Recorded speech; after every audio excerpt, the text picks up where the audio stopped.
In today's video, I'm going to teach you how to pin emails in Outlook.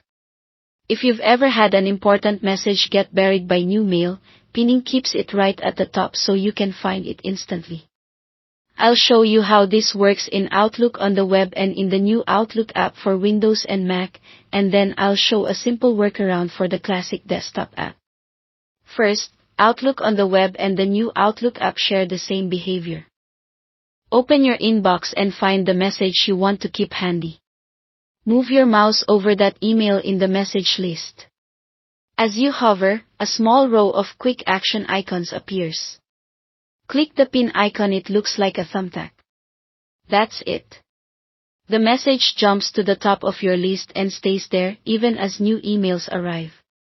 Pinned messages are easy to spot, and you can still open, reply, or move them like any other mail.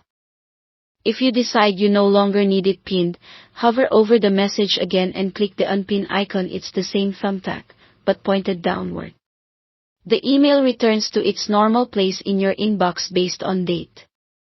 A quick tip here: if you don't see the pin icon when you hover, make sure you're using Outlook on the web or the new Outlook app, not the older desktop version.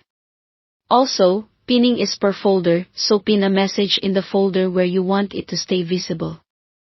Now, if you're in the classic Outlook desktop app on Windows, there isn't a dedicated pin feature, but you can get a similar effect with follow-up flags.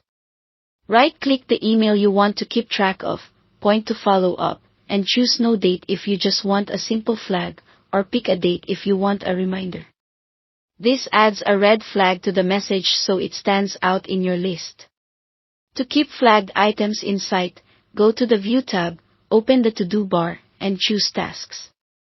A Tasks pane appears on the side showing your flagged emails in one place. You can click them from there to jump straight back to the message. When you're done, clear the flag the same way you added it, and it will drop off your tasks list. That's all it. Thanks for watching.